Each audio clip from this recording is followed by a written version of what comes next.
Hi, my name is Alexandru, but you can call me Alex, and today I'm going over a first-person micro game that I made in order to become a better sound designer. This is a follow-up to my last video in which I made a 2D game to become a better sound designer. But a lot has happened since then, and I managed to get an internship as a sound designer and a technical sound designer in an indie game studio. So now I feel just a little bit more qualified to talk about this stuff. The main idea is that yes, even though it takes a lot more time and it's hard work to do this type of stuff, it pays off because it gives you more chances to get a job because you become a developer, not only a sound designer. More and more veterans from the game audio industry are talking about this subject, and I go over my whys in that video that I was talking about that I will link right now. But back to the main topic of this video, I'm going to show some clips from the game while I'm talking over, and at the end of this video we're doing a full playthrough of the game with no commentary and an alternative ending, so you can really pay attention to the sound. I'm not going in depth here with either Unity or Wise, but I plan to do some videos on the more interesting systems. So of course, if you're interested in that, you can subscribe and then you'll get the videos. So, the objectives of this project. I started it because I wanted to explore creating an immersive micro game with Dolby Atmos in mind and expand my sound designer abilities. Why Dolby Atmos? Well, because by adding high channels, even though we are limited to sound that comes only from above compared to ambisonics, we really get more immersed in the game world. And to be honest, me and multiple colleagues weren't able to identify sounds coming from below while recording with an ambisonic microphone anyway, but I digress. And I know most of us don't have the budget or the space for a 7.1.4 speaker system, but I found that the binaural output for headphones is really good.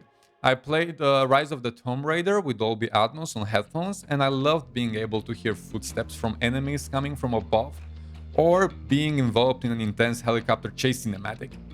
I really think Atmos is here to stay, and with the latest in-engine integration in UE5, we'll see even more games with Atmos support. But because if you want to use Dolby Access, you have to pay a $15 license, I decided to just use the Windows Sonics for headphones, as everybody on a Windows machine has that.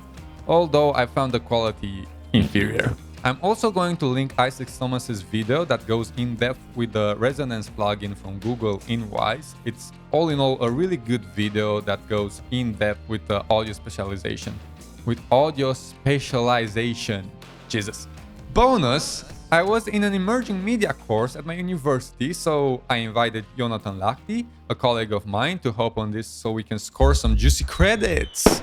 And so, with me as a Unity dev, sound designer and technical sound designer, and Joonatan as a sound designer and music composer, we set out to create a micro game where the audio is super important. We realized that the horror genre could work really well in our advantage, but not something really horror, because I cannot handle that. Because we could have a monster that you'll never see, but you will hear. And that was amazing, because it cut down on animations, programming, or finding the right assets. Also, having the game in first person would help a lot with the immersion and making things clean and easy, as Unity has its own FPS controller. Oh, and the sci-fi setting. Well, yeah, Soma. The 3D assets that you see are from the Unity Asset Store, and I will link those in the video description. Huge thanks to anybody that is uploading stuff like this on the store for free, because your work is super appreciated and is enabling students like us to complete this type of projects. So, pre-production. Well, I wanted a dialogue system that can be interrupted. I wanted an exhaustion system when you run so much that your heart is just pumping out of your chest. Timed events. I wanted to do some Foley recordings. And I wanted, of course, to use the 3D sound from Wise. All in all, this will help in having that first-person experience that can convey a small story with limited visual cues, but with immersive and purposefully placed sound. Deciding early on what we want to do helped us a lot because we thought about our limitations and how to make the most out of them. The game design was inspired by the sound and music in a big way, which usually is not the way to go, but here of course it works because that was the point. After pre-production, we did a Foley session where we recorded the character movement and some other stuff that we wanted unique for the game. In Wise, I made a granular system so every footstep is a combination of multiple sounds. Now in the game, I'm showing you really quick that we have a reverb and an ambience for each room. The transition between ambiences and the small leakage of sound that you can hear is achieved with Wise using the spatialized sound tools like rooms, portals, and occlusion. We really created a world using sound, and I'm really happy with how this turned out. I made a really simple script for the horror stingers that are attached on animated game objects, so every time you play you get a slightly different game object position. That can help a lot with a variety if you want to replay the game. We use logs and dialogue to tell the story, so no text or UI involved for that. Testing, 1, 2, hi. That was just an easy getaway, but of course, you'll want to use some subtitles. I have to give credit to Denise, who recorded one of the audio logs and helped with the story idea. So I was talking about the exhaustion system.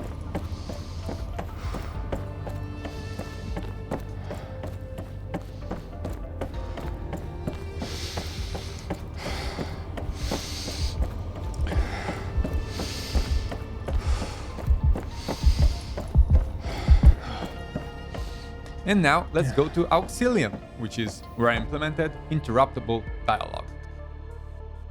We haven't received a visitor in 49 days. Think? Yes. You can definitely walk away. We can resume our conversation later. Glad you are back. So, I really love this part, but we're going to skip forward a bit. Your protocol. Sorry for the inconvenience of dying. Leave your left minute. Take a first. Things became suddenly very intense.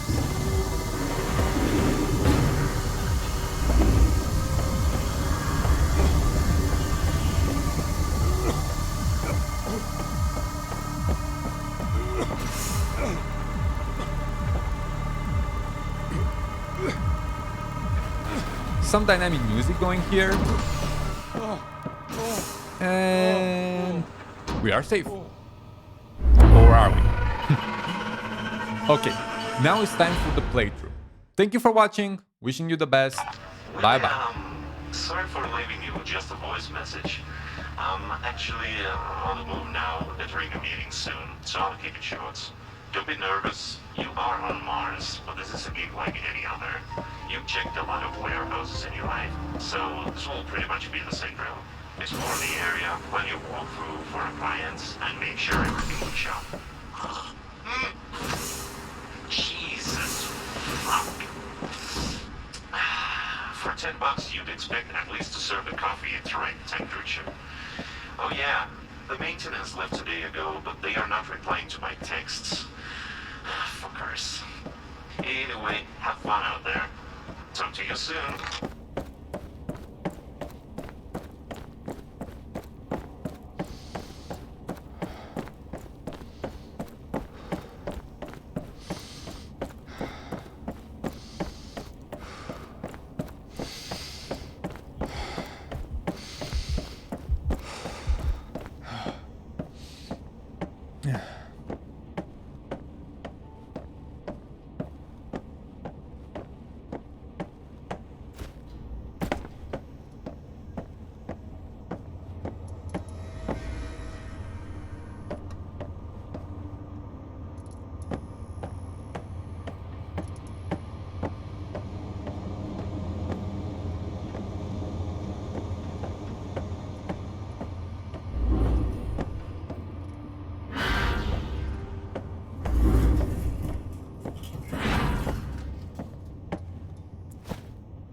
Testing, 1, 2, hi.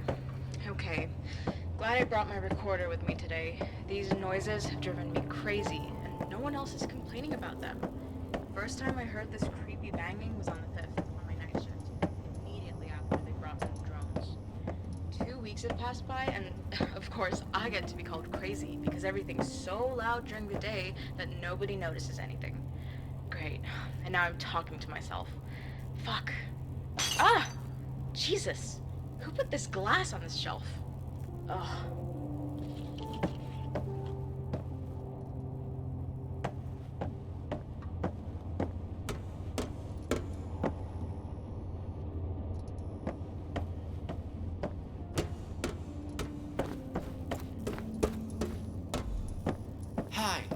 Visitor, welcome to Red Earth Depot, I am Auxilium. the AI managing system of this enterprise. Red Earth Depot was the first interplanetary warehouse to supply astronauts with fuel and maintenance work. If you need further assistance, remember to come back. As I was saying, Red Earth Depot was the first interplanetary warehouse to supply astronauts with fuel and maintenance work. There is a lot of competition around, but we like to say, Quality over quantity. glad that we have a human entity around. I was afraid I will forget my lines. We haven't received a visitor in 49 days. Things got quiet really fast since the new took over. I can't complain though. I never really liked The whole meet and greet procedure. well, at least now I can try this new meet and kill protocol. Sorry for the inconvenience of dying. Leave a left hand, drop the